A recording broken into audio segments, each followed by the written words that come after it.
Hello, welcome back to my channel. My name is Courtney and let's do our August TBR. I did skip this in July because I don't know, I felt like I didn't need a plan and so I didn't make one. And my July reading was pretty scattered, honestly. You'll see that in the next video where I talk about what I ended up reading in the month of July. But here's what I know. Overall thoughts and feelings about the month of July. I felt misguided. So August, as the last full month of summer, I'm going to be deep diving into my love of silly little romances, and I'm very excited. That's what my TBR is. It's full of silly little romances and I'm so excited to read them. Just the prospect of being able to pick up a book and it not inducing any anxiety is very exciting to me. So I've been waiting on some of these books for the perfect time to read them, and I feel like the month of August is just that. But to get my two current reads out of the way, not that they're to be skimmed over by any means, I am currently in the middle of the Mind F series by St. Abbey. I am a little over 30% into the fourth one. The Mind F series is about a serial killer who ends up being involved with like a special agent with the FBI. If you've watched Criminal Minds, it would have been like if Reed had started dating a serial killer.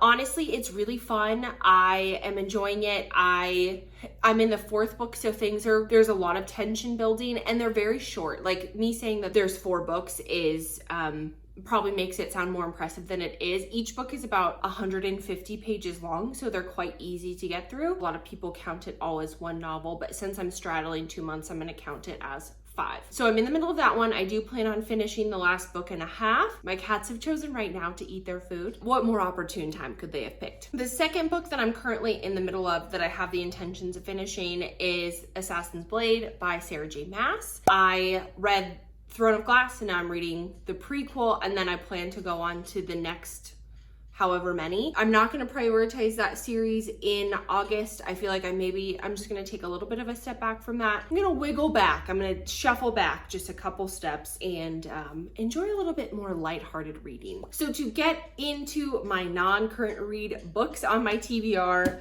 I have Every Summer After by Carly Fortune. This book has been out for a while. Carly Fortune, I know, just released a new book this year.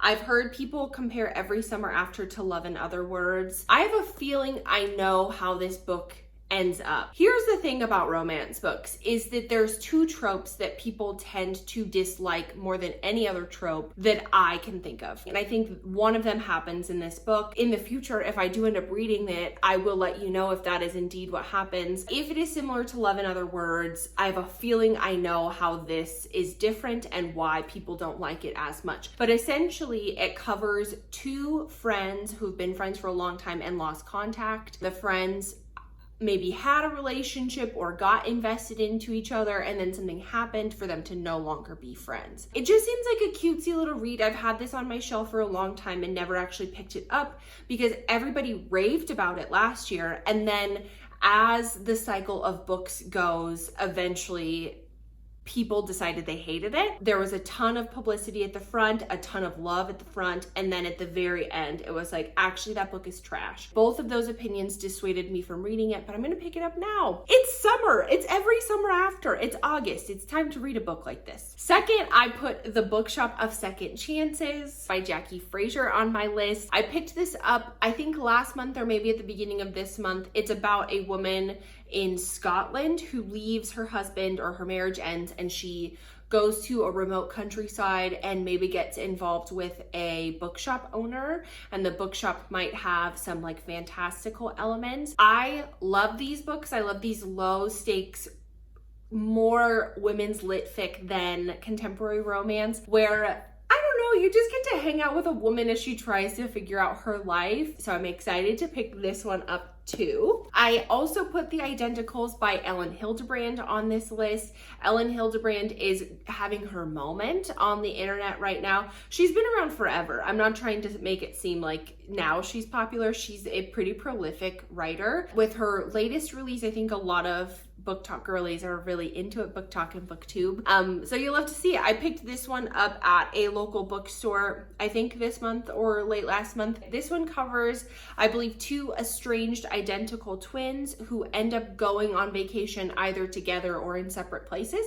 Maybe Parent Trap vibes. The introduction to this book really grabbed me. It was kind of in that second person, I'm talking to you voice, and I really enjoyed it. So I'm planning on getting to this. I'm going to the beach this month and I want to do a little like beachy read with me, and I feel like this is going to be perfect for that. Last but certainly not least, on my In My Hands TBR, I have Love at First Like by Hannah Orenston. I've had this book for a long time. I've had this book so long that the sticker has become sun bleached, or maybe that's just how long, that's how the Target stickers used to look. When did I buy this?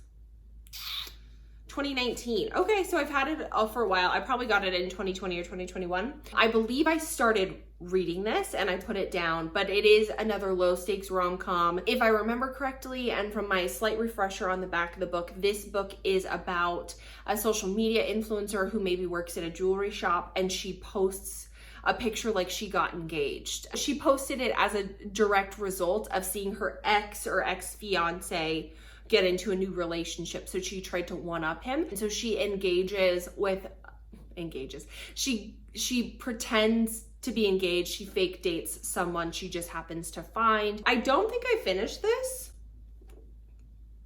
but I don't remember. So I'm gonna pick it up, see how it goes. Next, I have my not so physical TBR, but I do have one book coming in the mail tomorrow. So I'm a little bit of an idiot. As I've mentioned before, my favorite author is Vari McFarlane. She came out with a new book this year called Between Us, and I thought that this book was not being released until August 8th. I was wrong. There's one cover that was being released in August 8th, but the other one is available now. It became available in March. I don't know what this book is about, but if it is anything like Vari McFarlane's other books, it is about a woman in a relationship and that relationship ends. She figures out more about herself along the way, and then she finds a new boyfriend. So I don't know much other than that. I think there's a TV aspect. Maybe the boyfriend is a TV writer and the girlfriend realizes that their relationship is being put on screen. That I think is from like a one-line synopsis that I saw online, but I'm so excited to read this book. I love Vari McFarlane, love her books every time. They're so comforting, they're so cozy, and I'm so excited to read this book. I'll probably put down the rest of my TBR to read this first. I'm going to be reading The Bodyguard by Catherine Center. I just watched Olivia Reads a Latte finish this book and she loved it. I am trying to check it out from Libby right now. There's like a 3-week wait, so I should be getting it this month, and so I will be reading that when it gets in. I think it's about a male pop star or male famous person who needs a bodyguard, and he gets a female bodyguard, but they enter into fake dating. So that just sounds like a fun little time. So I will be reading that when it comes to me through Libby. I also have a hold on Love Theoretically by Ali Hazelwood. Honestly, this book isn't supposed to come to me for like another 2 months, but I'm crossing my fingers that either Libby, you know, people read it quickly, or I find it out somewhere. I've read one of Ali Hazelwood's books, her second, Love on the Brain. That's the one I read. I didn't love it, but I've heard really good things about Love Theoretically, and Ali Hazelwood kind of writes manic pixie dream girls in STEM. They're silly, and while I didn't love Love on the Brain, I feel like this is going to be a fun time in general. So I'm excited to pick that one up if it comes to me and if I find it. And last but certainly not least, I put Something Wilder by Christina Lauren on my TBR. This one was available through Libby, so I decided to put my name on the list for that one. Check that one out. I don't know much about this book at all, to be honest. I just searched for Christina Lauren, so I decided to check out the one that was available, which is Something Wilder. But that's my August TBR. It is silly.